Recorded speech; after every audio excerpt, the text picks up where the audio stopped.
When it comes to reading food labels, it can be really confusing to work out what to look at and what the healthiest options are, particularly when looking at the front of the packet. Products are literally made to look as fun and as healthy as possible to entice you to buy them, regardless of if they're healthy for you or not. So when you're trying to figure out if it is a healthy product or not, the best thing that you can do is pick up the product and flip it over and have a look at the nutrition information panel on the back of the pack. When you're looking at that, there's a number of things to be looking at. So up the top, it will say how many serves there are of the product in the packet or in the box. Sometimes it might be something which has been broken up into specific serves. So maybe it's muesli bars or something like that. So you would know that there's definitely 6 serves in that packet. Some products though will have 1.4 or 1.37 serves per packet, and it's in an individual serve. So I've seen that particularly in yogurts. It's really important to check that because that can then influence the decision making you are making around if that product is a healthy option for you to choose or not. Once you're in the nutrition informational panel, you'll have a per serve column and also a per 100 grams column. Some products will also have a % of daily intake column as well. I mean, you can sometimes look at that if you want to, but it doesn't really tell you too much because it might not be the right recommended daily intake for you as an individual. I tend to look at both the per serve and the per 100 gram column, but for different reasons.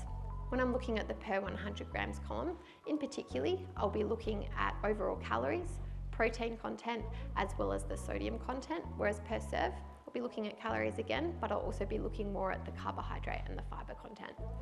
Fat content is important to check in on as well, but it will depend on the product of what you might be looking for there when it comes to certain levels of things. Some specific numbers to be remembering when looking at food labels are for sodium. A low sodium product has less than 120 milligrams of sodium per 100 grams. Moderate sodium is up to 400 milligrams per 100 grams, and anything above that would be considered high in sodium. Now, sodium's something to be mindful of because a lot of foods will have it added in there as a preservative. The next thing I really like to look at is the fibre content. When it comes to fibre, we want to look at the per serve column. So 3 grams of fibre per serve is considered moderate fibre, up to 6 is considered high fibre. Now, when it comes to the overall size of the product, sometimes it might be difficult to get too much higher than that, but often higher fibre products can be really great options to include. When it comes to calories, it depends on if you're looking at a meal or a snack.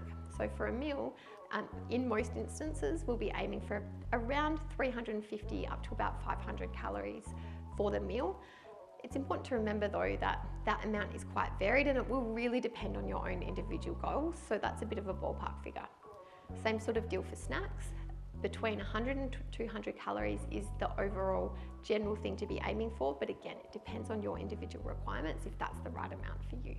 High protein is important, so around 10 grams of protein per serve or more is really, really useful, but it will depend on the food if that's viable or not. And then with the carbohydrate, it varies a lot because it depends on where the carbohydrate has come from. If it's added sugars, then I'd be looking at the sugar content to be less than 5 grams per serve is something which is ideal. It can have up to 10 grams if there's been fruit added into the product, so that naturally occurring sugar. But outside of that, we really want to be keeping the sugar intake, particularly the added sugar intake, as low as we possibly can. Okay, now we've finished with the nutrition information panel. Now we need to move on to the ingredients list. So when we're looking at the ingredients list, whatever is listed first is whatever the product is made up mostly of. As an example, if you're looking at something like a bread, you would expect that the first ingredient on that loaf of bread is most likely going to be wheat. Whatever is listed last on the product is what's there least, and this is by weight. So the last ingredient will usually be something which has been added in for some reason. The other thing to be mindful of when we're looking at the ingredients list is the different names that can be used for different things. So for example, sugar can be found in lots of different ways. Sometimes it's listed as juice, sometimes as raw sugar, sometimes as cane sugar, sometimes it might say strawberry jam. There's a plethora of different ways that sugar, fat, and salt in particular can be hidden or found in food, so important to be mindful of that. The other thing is preservatives and additives into the food, and there's some mixed thoughts on how important or unimportant these are, if they're included or not.